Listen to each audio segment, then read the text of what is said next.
Welcome to the Just Be a Man podcast. Please note, this podcast is for entertainment purposes only. Each individual is providing their own independent opinion. Follow, like, subscribe, and comment at Just Be a Man 2020 on Facebook, Instagram, Twitter, or YouTube. Also, expect new content every Wednesday on your favorite podcast app, including iTunes and Spotify. The views and opinions expressed in this podcast are those of the participants and guests of Just Be a Man 2020 and do not necessarily reflect the official policy or position of Five Nights Media, LLC and its subsidiaries. Good day, ladies and gentlemen. I'm Stefan DeVille, leading today's podcast. If you join us in the past, five guys that get together and have a discussion on some real critical topics as well as some fun topics. Unfortunately, today, Chuck is not available, but he'll join us in the very near future for a future podcast.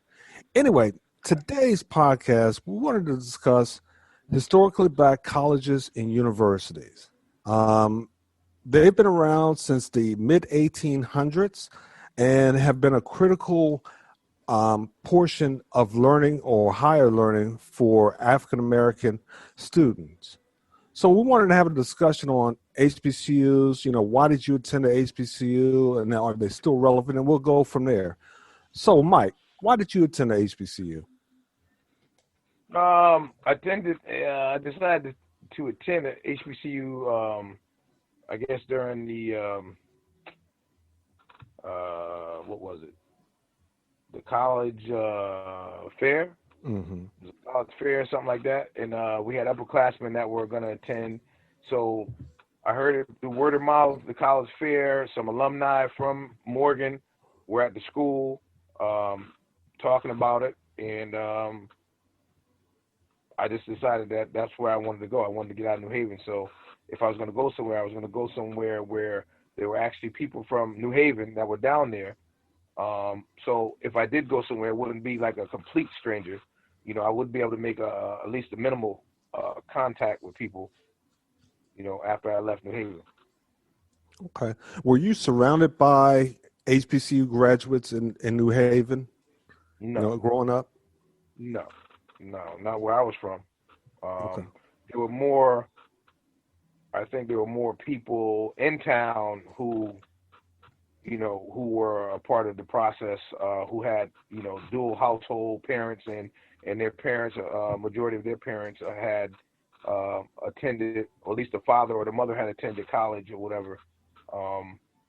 But that was, I think the college fair was my way of actually, interacting with people who actually went to Morgan and who were trying to recruit for Morgan. Okay. All right. That's good to know. Charles, why did you attend the HBCU?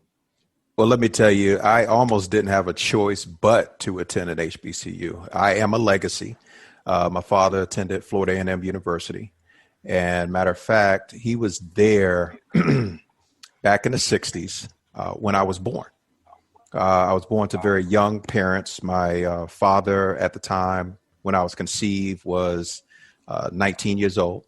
My mother was 17, and he was already matriculating at FAMU.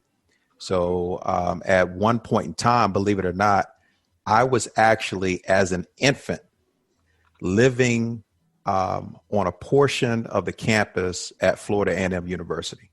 Wow. And my father was actually pledging Omega that very same year that I was born.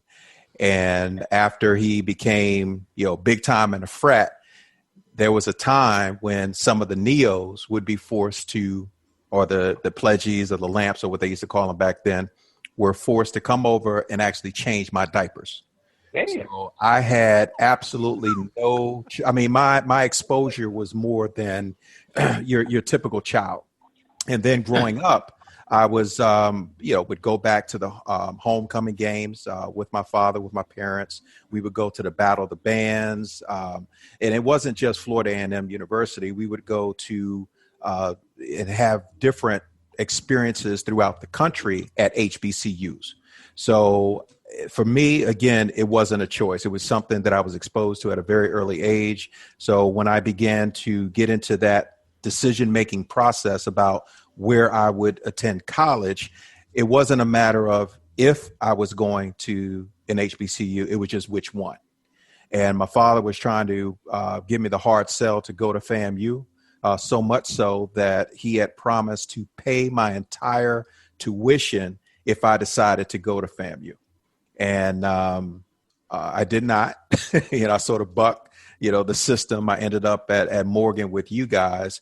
And my father was true to his word. He paid for my freshman year. But after that, I was cut off at my knees because I did not attend his alma mater. That's how serious he was about it.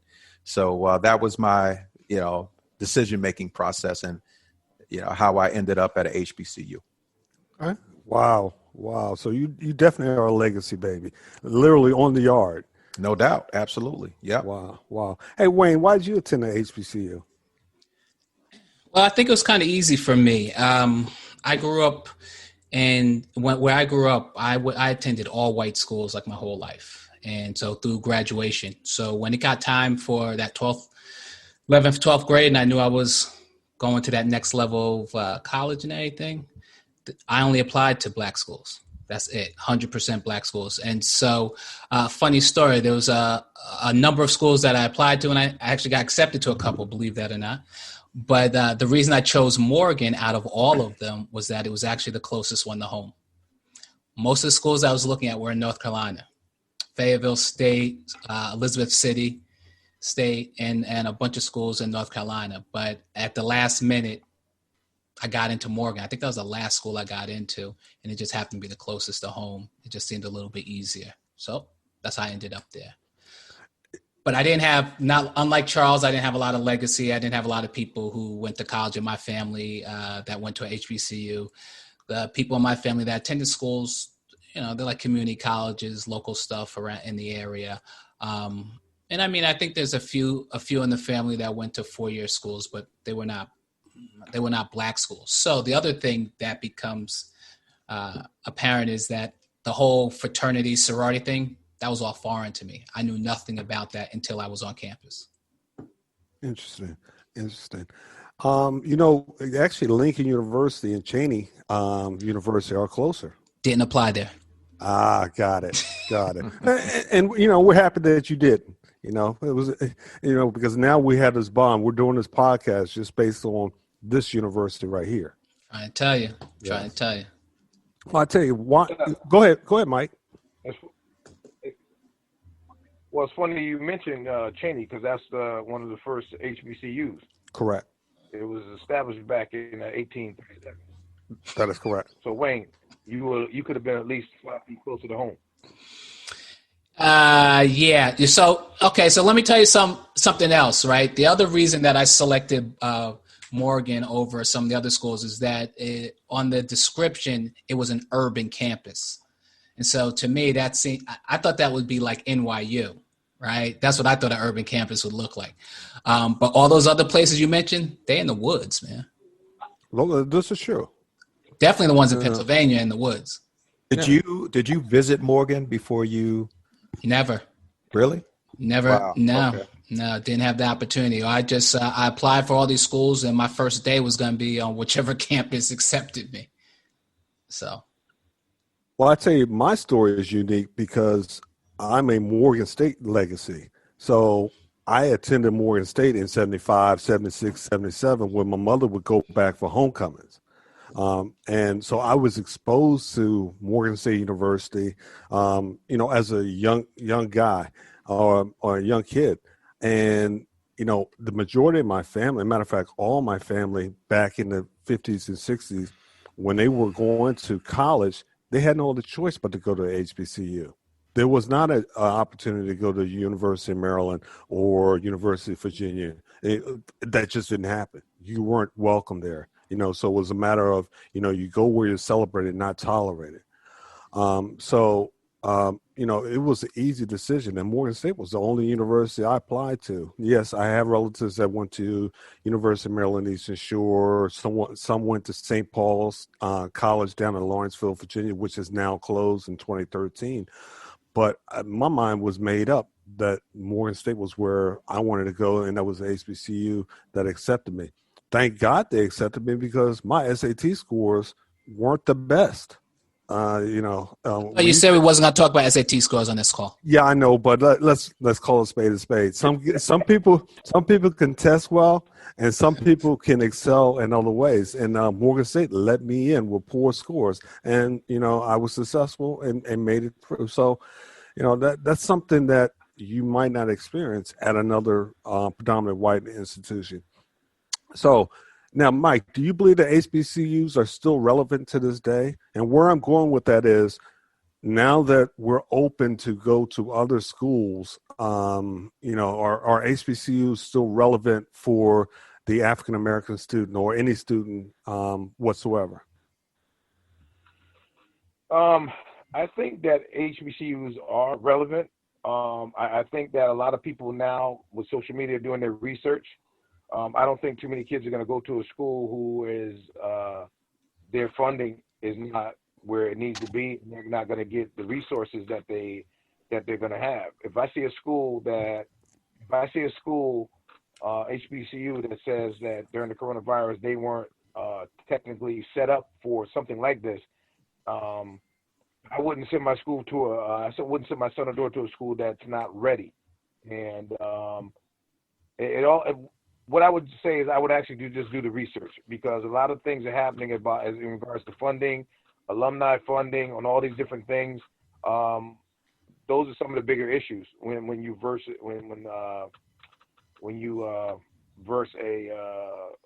PWI. You know what I mean? For those people who don't know, PWI is what, Steph? Primary white institution, I think. PWI. Yeah, 50% primarily white. So I would say I would do the research. Predominantly white. I'm sorry. Predominantly white institution. Yeah, I do the research on that. Okay. No, you bring up a great point. HBCUs have 1/8 of the average size of endowments than historically white colleges and universities. Because you think of like Harvard, they've got billions of dollars in endowments.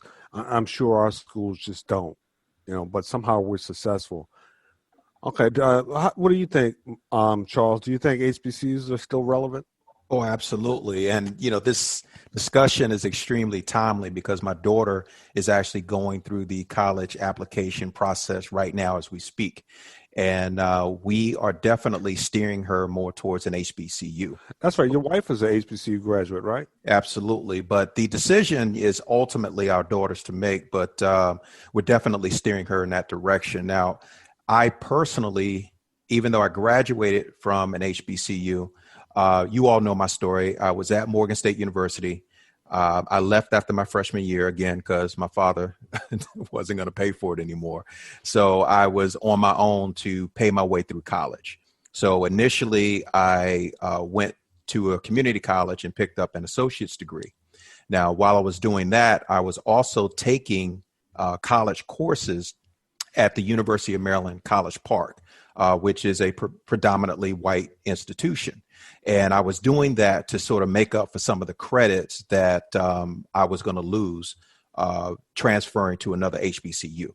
So I had that experience of both an HBCU and a mainstream university, so to speak. And the difference is like night and day. I mean, the quality of education is very similar in nature, but when it comes to the intimacy of the environment, just like you said, being embraced versus tolerated, those are major issues that you deal with. Every single professor that I had at an HBCU actually knew me personally. They knew my name. We had a relationship. I can sit down and talk to them. That was not the case at this predominantly white institution that I went to for a short period of time. I mean, the class sizes were ridiculous. You walk into a lecture hall, there could be 200-300 students in a lecture hall. The professor walks in, they give their lecture, and then they walk out. There's no interaction, no personal sort of relationship, and the social experience. Oh my God, just again, completely different. So I don't want to dominate the conversation, but for me, again, HBCUs are extremely relevant today.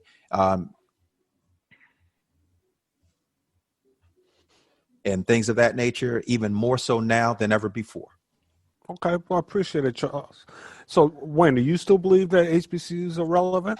Absolutely. I think it's a really good opportunity for people of color to to see a lot of people that look like them from around the country, and that are striving towards something. A lot of people grow up in different areas, especially in the minority communities, and what they see is not always positive.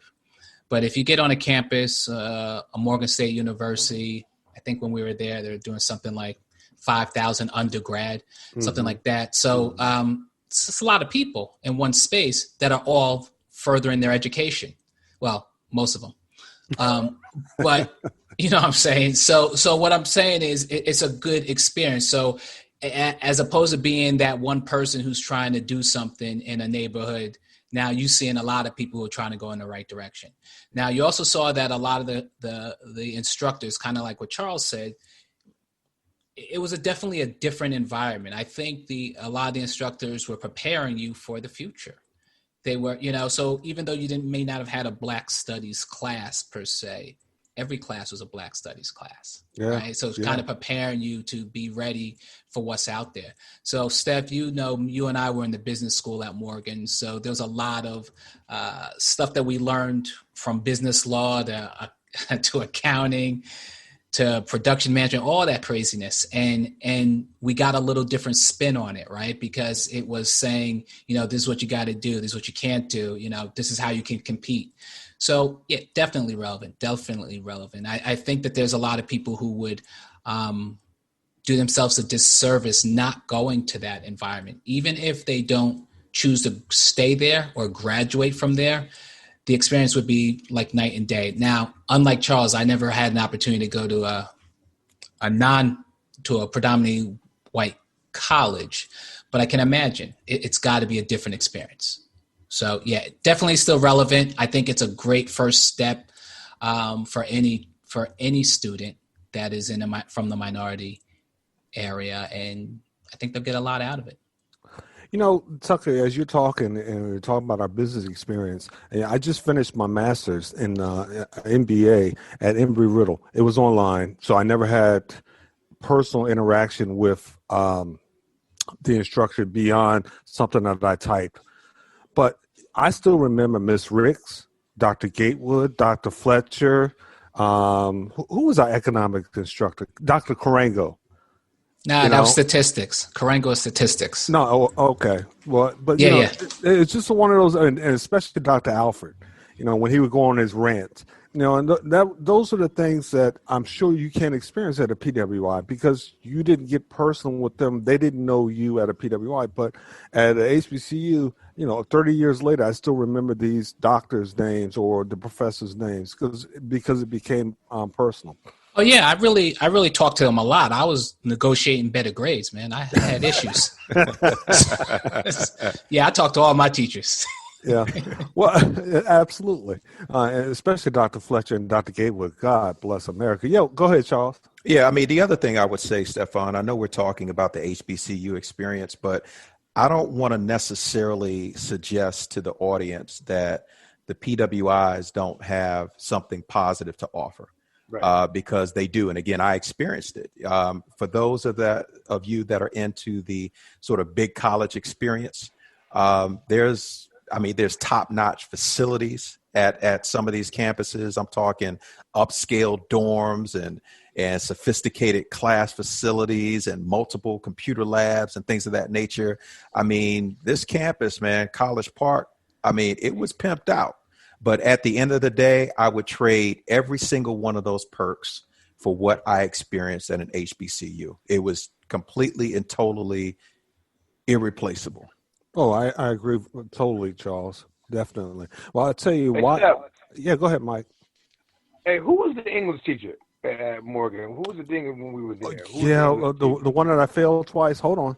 I want to say Miss Taylor, but no, that was high school. No, this was a male. Did he have like a lisp? Yeah.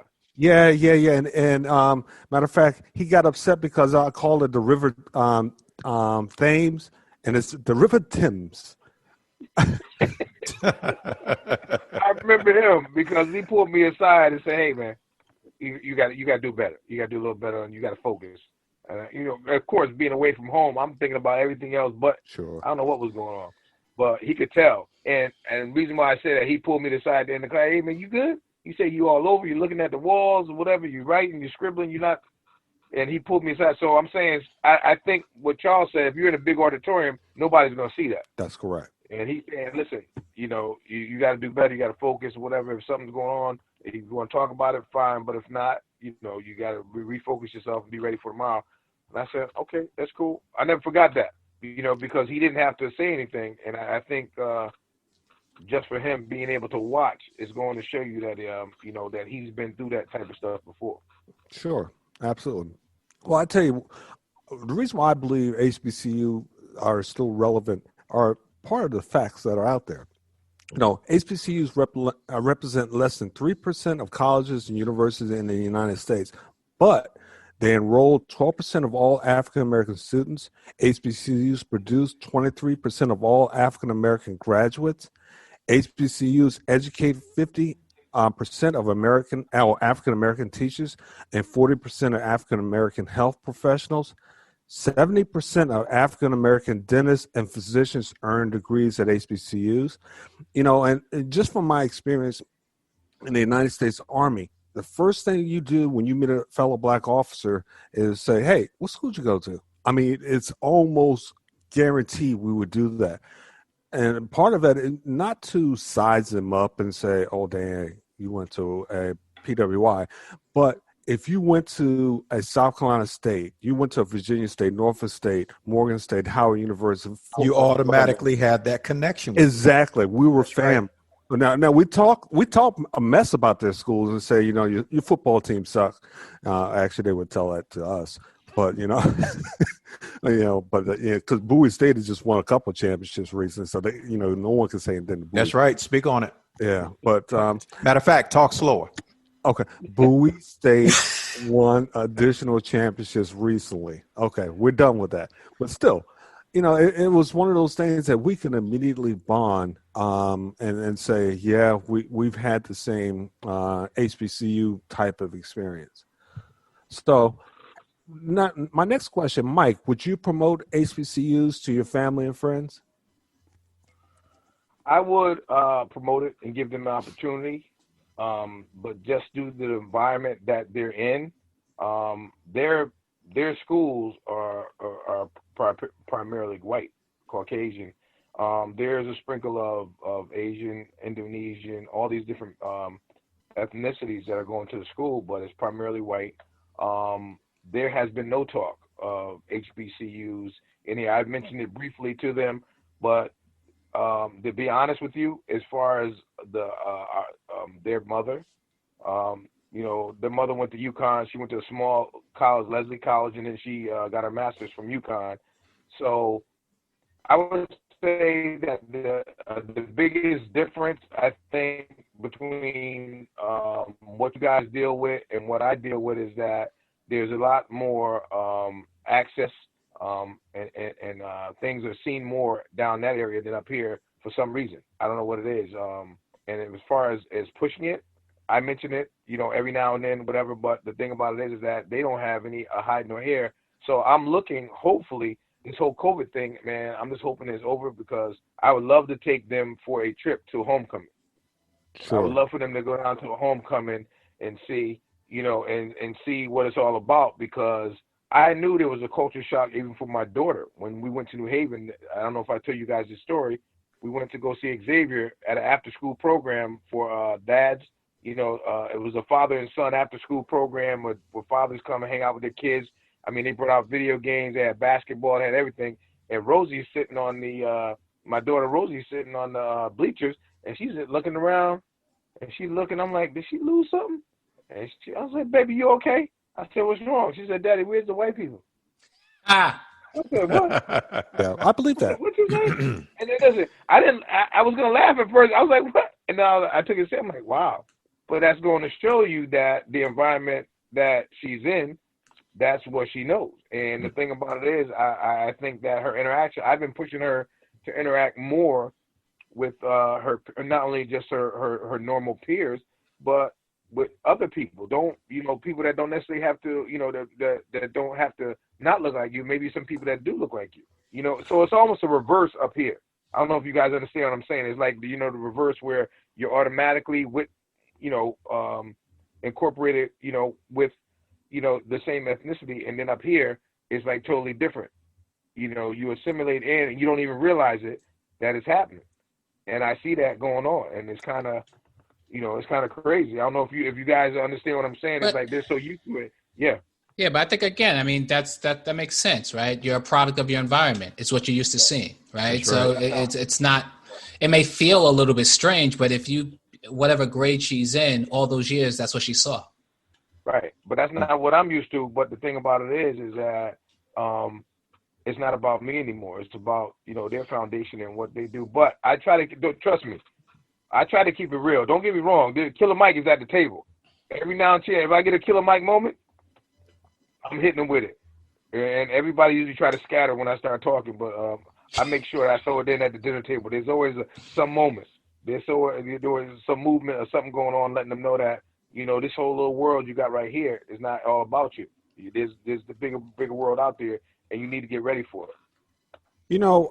Back in the 80s and the early 90s, our TV, our black sitcoms, a lot of artists would wear our shirts, and it drove exposure. Because I remember being on the yard after Cosby Show wore our shirts, and the next year, the growth, it was, I would say we got maybe a good 20% of growth just based on exposure. So, Charles, you've already talked about your daughter promoting, promote HBCUs with your daughter. Would you promote it with other family and friends? You've got nieces. Your son, of course, is already a HBCU graduate at Dell State. But would you promote it with other family members? Oh, no question about it. But in addition to what everyone else has already spoken about, what Mike was talking about, one of the things that my father used to place emphasis on is the fact that when job recruiters come onto a college campus, specifically an HBCU, they're looking for people that look just like us. That's why they're there. Now, when they go to the other persuasions university and we just so happen to be there, they're not necessarily looking for us in that space, so to speak. So there are there's some advantages, if you will, to attending HBCUs and doing well.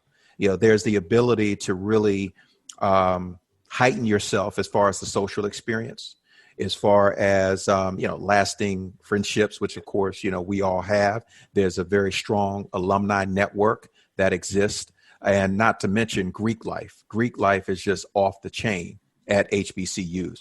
So for all of those reasons and more, I absolutely positively would continue to steer family, friends, acquaintances in the direction of an HBCU. No doubt about it. Okay.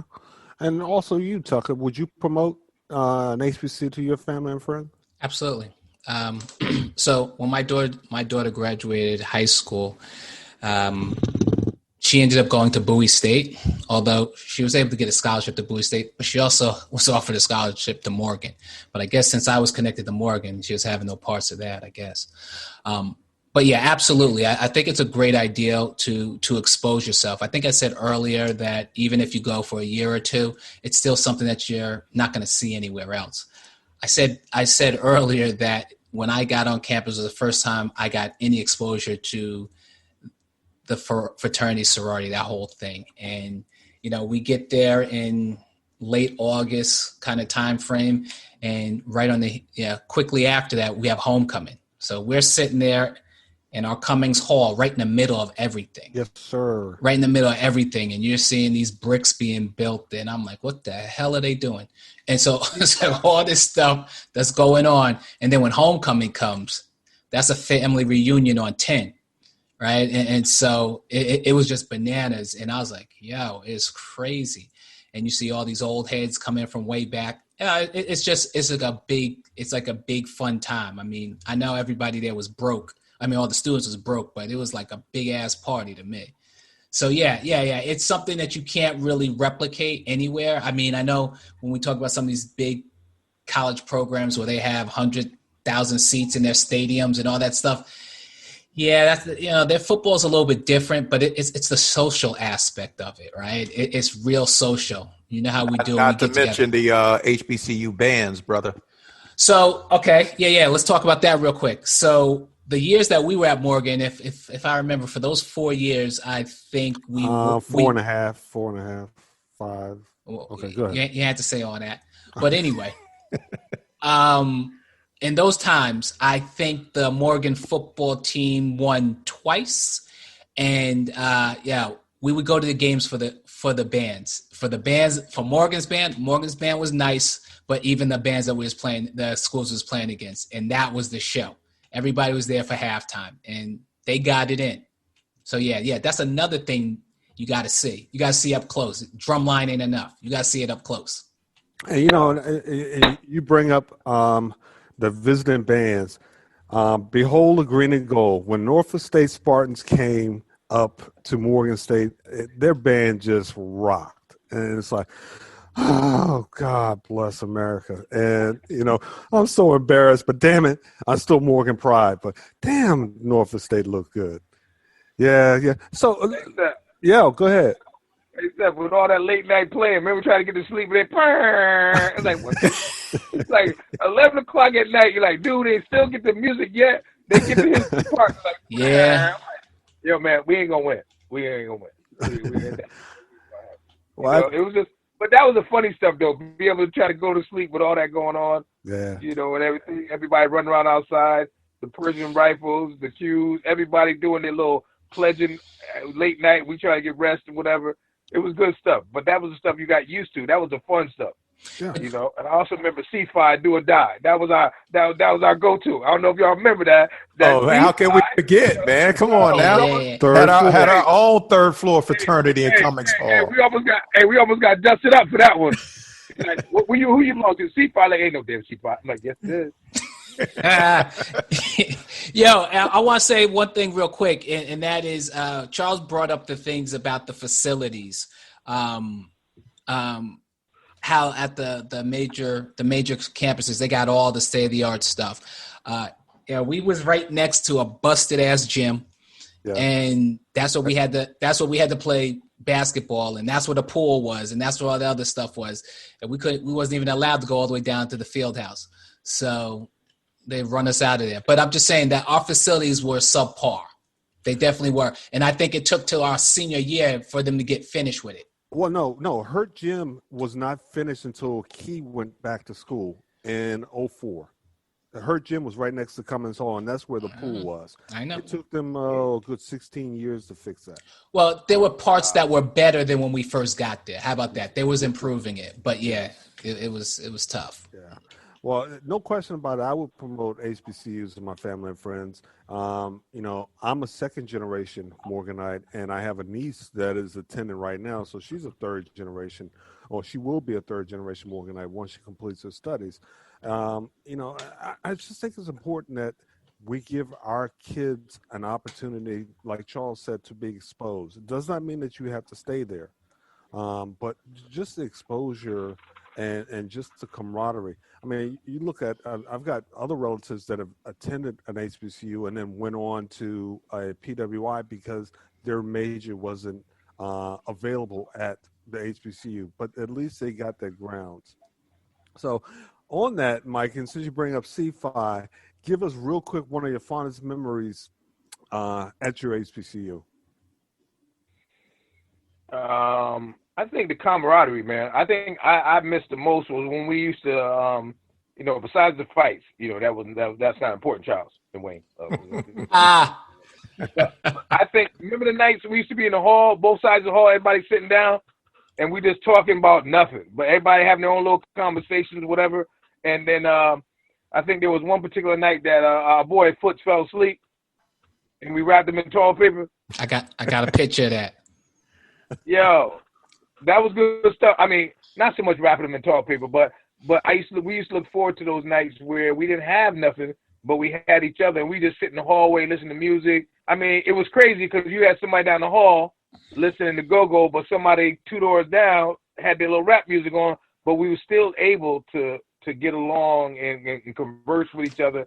And I think that's where a lot of us built camaraderie. We complained about school. We got some stuff off our chest about family to different people. But it wasn't like a long, drawn-out thing. What's going on? My mother bugging. But we changed the conversation to something else or whatever. But I think there's a lot of relationships were built in that hallway, along with, a couple other things. Sure. Hey, man, you're gonna learn somebody when you got to eat oodles and noodles together. What? You only got one, and you only got one fork. Wow. Charles, what are your fondest memories at Morgan Store or even Bowie Steak? Man, let me tell you, Mike really took the words right out of my mouth. I mean, those quality, just conversations. And yeah, we attended a lot of parties.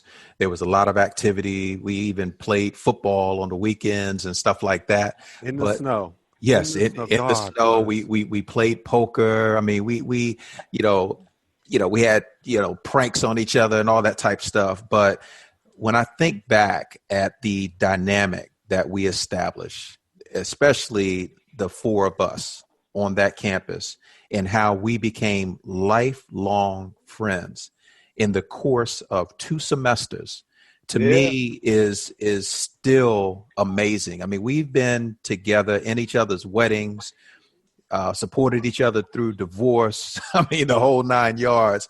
And you're talking about over a period of 30 plus years. And I just, to me, that means the world to me. It really does. And I know, Stefan, you weren't necessarily a part of this, but with Mike and Wayne in particular, well, actually you were, because, we had some weekend getaways where we were able to go up to Connecticut and crash at Mike's house on the floor. We went up to Wayne's house and did the same thing. They came down to the DC area. I exposed them to, go and, took them over to the Exorcist house, and, we ate up mom's food and all that type stuff. I mean, the bond that we built in that 1 year, to me it's priceless, man. Yeah. Oh, absolutely. Really is. Yeah. I think Steph too, to Steph's, point, well, even with him being away, there was still that yearning, like, what's up with Steph? What is he doing? How's he doing or whatever? And I think you were always at the front of our minds that when we were together, we laugh and talk, whatever, but then we always think like, what the hell Steph doing right now? Charles would say something crazy like, yo, what's Steph doing right now? I'm like, I don't know. We try to figure it out. So the good part was, I think when you weren't there, Steph, and that's the good thing, is that, somebody always brought your name up. You know what I mean? So we were always thinking about you, whatever the case may be. And whether we had enough money to call you or stay on the line longer than 3 minutes, looking at the clock, like, all right, Steph, go. We said we had our conversation. We had to hang up like, yo, that was $75 right there, Steph, for 3 minutes. Yeah, and now I think it was good stuff. Yeah, and now you can call across the world for free. But it was good. Yeah. Wow. So, Wayne, what are your fondest memories? I think there's a lot of things that both Mike and Charles brought up. One thing is Charles brought us to our first me and Mike to our first go-go PG Community College. It's bananas. Right. How did that? It was bananas, right? But that's my first experience with go-go. Like I said, all those other things I'd never heard of before. I never heard of go-go before I got down there. So yeah, it was. I don't know what wind me up, Chuck, man. It was all new. If you lived in a glass house, me up, Chuck. don't throw no stones. Don't throw no stones. Okay. But no, if I go back to campus though, I really, there was a lot of silliness that was going on, and we used to have water fight. We destroyed that place. It was crazy. We had water fights. We used to like they're saying like pranks and spraying the floor with the fire extinguisher and squirting oil on the floor. It was just like stupid, like just leaning garbage cans with water. I want to know where Braxton is right now. Hey, where's Braxton the RA? He do it all of us by Wait, birthday. No, wait, Mike, leaning.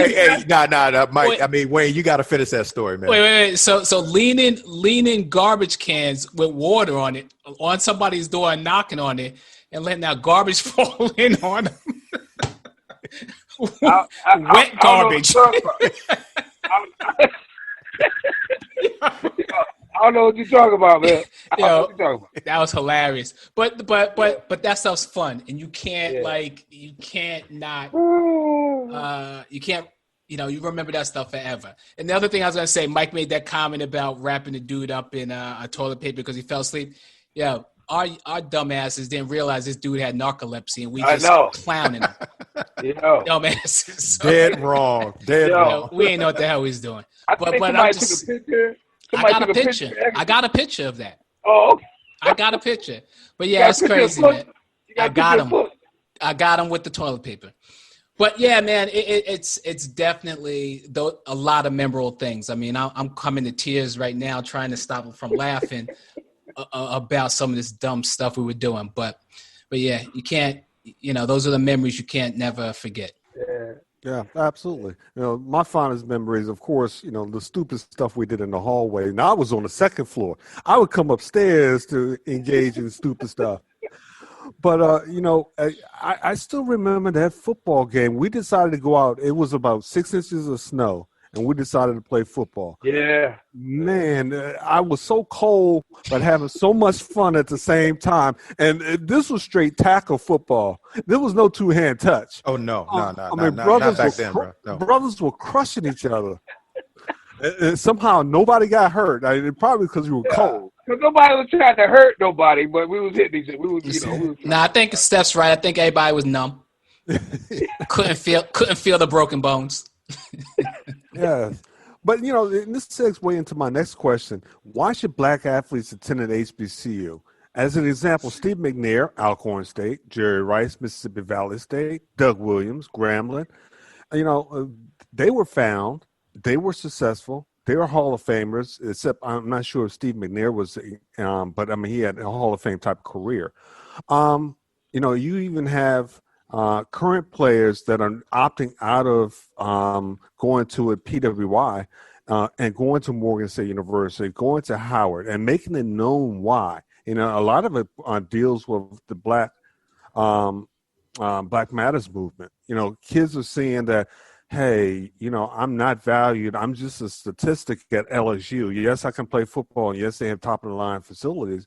But if I attended South Carolina State University and successful and still seen, I still can get a top-tier contract. So what do you think about black athletes attending HBCUs, that trend back when it was the only place they could attend, Mike?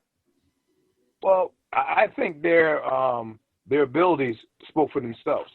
Right. They weren't getting lost because their abilities were so, acknowledged at these schools, not only with the students' body, but with the football players and with everybody. I don't think those people who stood out like that really had a problem. The Jerry Rices, Steve McNairs, they didn't have a problem because you just knew with the swagger, the way they walked, the way they did things, they were going somewhere. You knew that. Prime example of what you were talking about, my man 50 Grand, Little Dave. Little Dave was at Morgan for a minute and he bounced up the town. Dave Meggett. Remember Dave Meggett? Yeah. Absolutely. Remember? I was mad as hell that time. Because I was like, and then he bounced. I'm like, really? But he did that for a reason. The exposure, and back then I guess it was hard for maybe just for him, I don't know. But I think there was a reason why he did it. And maybe, I don't know if like I said, what it could have been. But to me, I thought that he might have wanted to go to a bigger school, and maybe that's what it was. I don't know if we even researched that, found out why he went to Townsend State. But I didn't like Townsend after that. I couldn't stand the name. When somebody mentioned Townsend, I was like mad as hell. Because they make it left.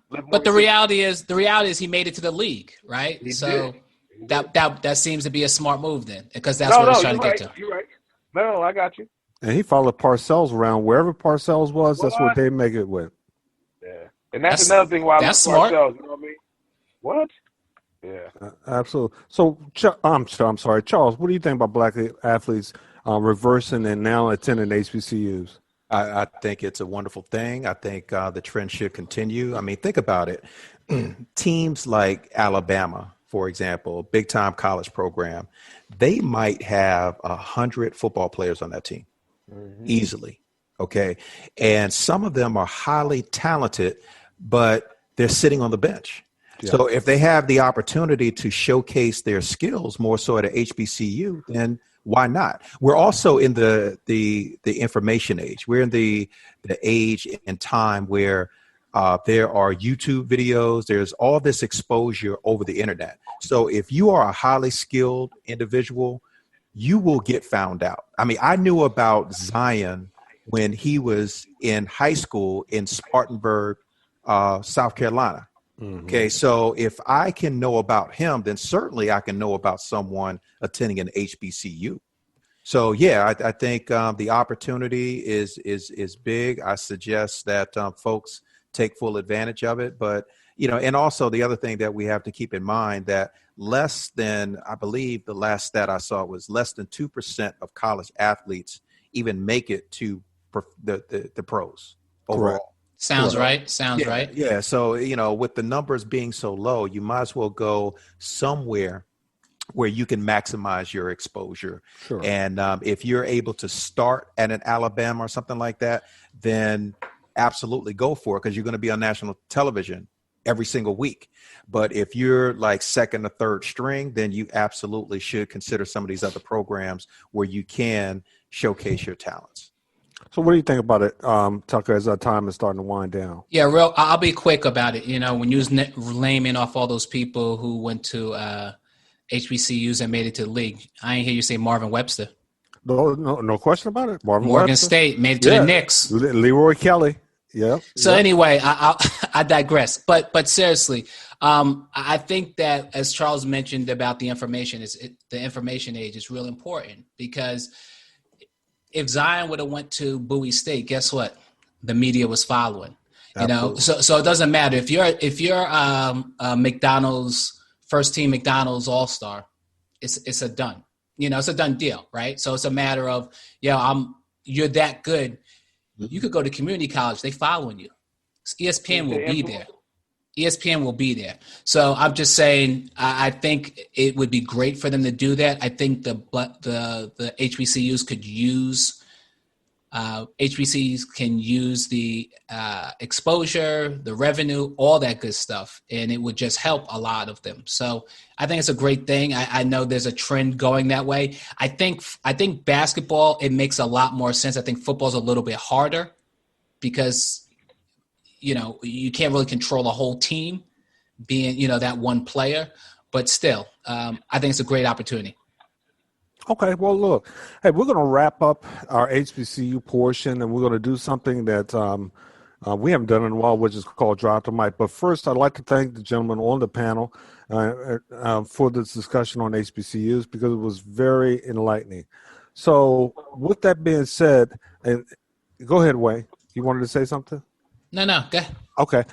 What we're going to do is drop the mic. This is a section where we allow the guys just to get something off their chest. And we're going to go in reverse order because no one can follow Mike after drop a mic. Although Charles has come out with a strong one too. But we'll go with Wayne at this time. Wayne, drop the mic. I'll be real quick. As I've been talking about this whole time, let's just make sure we get out there and vote and do what we need to do for this country. We got today is September the 17th, and the election's quickly approaching. So make sure you got your paperwork together. Get out there, make it happen. Mic drop. Appreciate that, Wayne. Charles, drop the mic. My mic drop is am I wrong for this? I have a daughter. God bless her soul. Okay. She is 17 years old. She has, even in this COVID-19 environment, she has 2 jobs while she's going to school. Hustling. Okay. She's hustling. She's doing the daggone thing. So she has 2 jobs. She has over $4,000 in her savings account. Okay. She approaches me the other day and asked me to pay for her hairdo. 2 days later, she asked me to put gas in the car that we bought for her. What am I missing?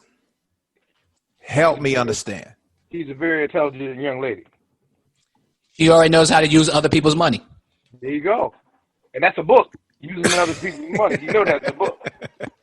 So I'll leave it right there. I'll leave it right there. Mic drop. If anyone has any suggestions on how to handle this situation, hit me up. We're going to lift you in prayer. And let's all join hands for Charles because, she's working. It's only the beginning, Charles. I'm starting to feel it as it is right now. So I get it. And that's his only daughter, too. You know, out of what? 4 boys? Yeah. Yep. Yeah, she's working.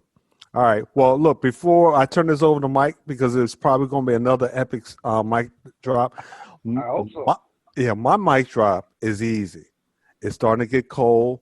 It's the end of sundress and open-toe sandal season. Steph, there are only so many couches in your house. Yeah, I know, but, I still sleep in my main bed. But still, it's a shame that we had a COVID-shortened sundress and open-toe sandal season. Drop the mic. Mike, take us home. Well, Steph, I wish I had something that was extraordinary, but due to the fact that my daughter's upset with me, my mind frame is a little off. I took her phone today because she was being fresh, and I heard some fresh stuff on it, and I didn't like it. And she asked me, why did I do it? Would you like it if I took your phone? And I said, what? I don't know. I just felt my neck turning slowly but surely from the front seat to the back seat. And I said, you know what? If your Uncle Charles could hear what the hell you just said to this man now, he'd be highly upset. And I'm going to call him when I get home, and I'm going to tell him too, and you know how he is about you. And when he find out, when she started crying, I had to stop. So now I feel bad. So I just want to say that my drop the mic, I blew it. I blew it tonight. I think I took it too far. When I threw Charles' name.